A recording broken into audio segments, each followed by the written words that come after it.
everyone. I got a message from someone asking me if I make meals in advance and if I freeze them for convenience, and I sure do. But the person was wondering what containers I use, or what do I put them in to freeze them, or how do I do that? So I'm just going to give you a few tips, and economical tips, because I'm always big on being economical, especially in these times with the cost of living through the roof. So this is one option. You can get these at Costco, and you can put, nice portions in there.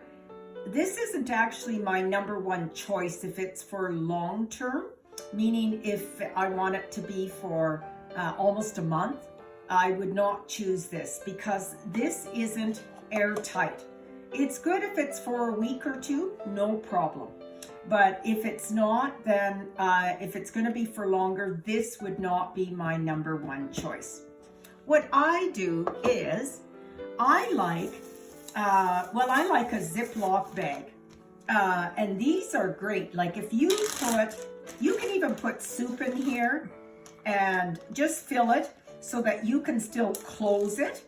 And then what I do is if it was soup, for example, I would lay it on a cookie sheet, and I could maybe put another one on here to lay it. Here's another one here. I could have this one full, and then I would put it in the freezer, because on this cookie sheet, there's no pressure from other foods. Wait till it freezes.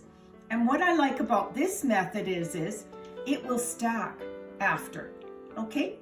If I was freezing meals in smaller portions, I like these little portion bags because, I can put smaller amounts in. And what I do then is I will just fill it up to wherever I wanted it. I twist it, and then I could put several meals maybe in one Ziploc bag. I even do this when I'm freezing certain vegetables from my garden. And the reason why I like doing that is because then I don't have a whole bunch of little bags all over my freezer, falling all over the place. But I've maybe got 4 or 5 or maybe even 6 portions in one big bag, and then they can stack instead of 6 little bags all over my freezer. I wanted to just talk about these portion bags just a little bit more. How they're also very useful is if you go shopping and you buy, a whole bunch of pork chops or ground beef or steak or sausages, whatever. I like these. So what I do is I divide the meat in meal portions for us.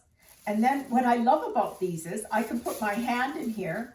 I can grab the meat, turn it this way, and then I can twist it, and again, I can put all my portions in one bag instead of having all kinds of little bags of hamburger or pork chops or whatever. So, and then I just label it, and I always date everything so that I know which ones to use first. Talk about this little gadget, and I have no idea where this comes from because a very good friend of mine gifted me with these.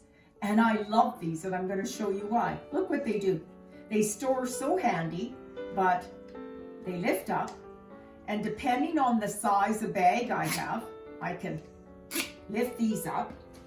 I can take, for example, a big Ziploc bag or a smaller one if I wanted to put it. And look, I can just slide it under these clamps here, and I can fill them. And that is so, so, so handy. One note on filling Ziploc bags is please remember that you have to allow some room for expansion. So I wouldn't fill it much more than about there, not more than 3/4. And then what I do is I seal it almost all the way, and then I push the air out, and then I just seal the last bit. So there's hardly any air in there. And then, like I was saying, if it was soup, for example, I would lay it on a cookie sheet and freeze it. And then I know it's gonna be a nice shape, because if I lay it on something in the freezer, it might end up freezing like this from if something was uneven underneath it.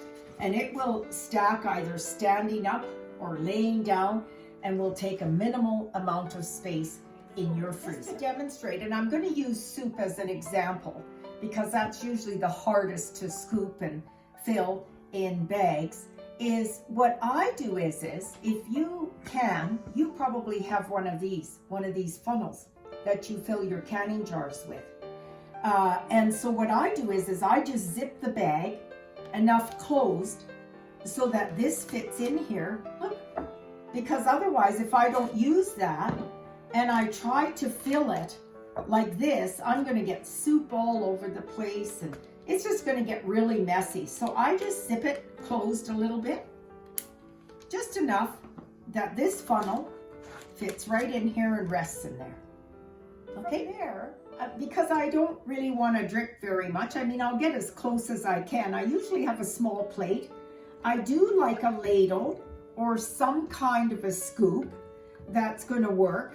And I like to stir it a little bit, because if you don't stir it, you might end up with one bag that's all liquid and the other one that's all veggies and meat, you know, in your soup. So I'll stir it a little bit. I'll pick some up. I use a plate to save on drips, and I just pour it through my funnel. And look how I'm not getting a mess. Okay, and I'll just keep doing that until I have the amount of soup in here that I want. Now, if you want, there are other options. If you don't can and you don't have this, you can get, they're like silicone prep bowls. I know Pampered Chef carries them. And what's nice about them is you can, they're squeezable, so you can, they're handier for pouring, and then you wouldn't even need to worry about this funnel, because you could just fill it and you know, make a finer spout by bending it and pouring it into your Ziploc bag. So that will work too. But if you have one of these, you already have this, and that will just make things so much easier for you. And it's going to save you a lot of mess to clean up. So this is about how much I want. This is the portion I want. But like I say, you could fill this bag to about 3/4. So then I'll just take my funnel out, and I just have to slip this off. Just bring it over here to show you. And I would zip some of it. And now I'm going to push that air out carefully, because I don't want to spill my soup. See how I'm getting all that air out of there? And I would just zip the rest. And from there, I would lay it on my cookie sheet, make sure it's not leaking at all, and I can fill my next one. I would only do one more on here. I wouldn't stack a whole bunch, because with the pressure, that Ziploc might come open. And then when it's frozen, look how nice and flat that's going to be when that freezes, and how convenient that's going to be to store that. So you can store any kind of meal in there. I just use soup as an example, because soup would be the trickiest one, just to show you how simple you can make it by using maybe the tools you already have in your kitchen.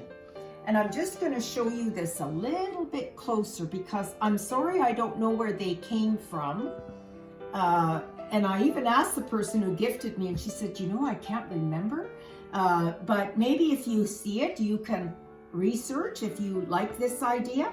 What I like is they slide in nice again. To put them away, they go like this, and they just store nice and flat in my cupboard. So just so you can see what they look like.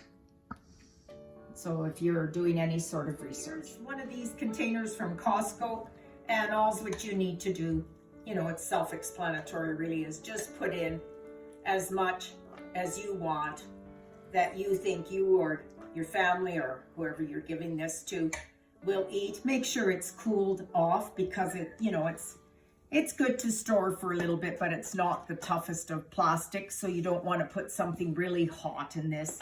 And then you can just close it up Again, it's your call, but I often put the meal that's in there and I date it so that I know which ones I want to eat first. Okay, so some foods you're going to find are better to freeze than others. Soups freeze well, stews, chilies, spaghetti sauce, but we have found that some noodle casseroles don't freeze as well. When we thawed them out, we thought they were a little bit mushy. They're still okay to eat, but they weren't as nice as if they weren't frozen. One casserole that we find doesn't freeze well is the tuna casserole, but maybe that doesn't bother you. So it's kind of a trial and error if you freeze some of those casseroles that have noodles, and you'll think, well, that's okay, I can live with that, because it's not going to hurt you any if it's a little bit mushier than when it's fresh. So I hope this has helped you. I guess my goal is, make the most of all your space and try to keep things as efficient and organized as possible in your freezer or your fridge, because that's how you prevent food from spoiling. You know where it is. You don't have all these little bags falling all over your freezer. If you can keep all little bags maybe in one big bag like I was showing, and use your freezer space well so you can benefit from sales on food. So I hope this has helped you, and I'm sure you'll come up with other strategies that work well for you. Okay, thank you.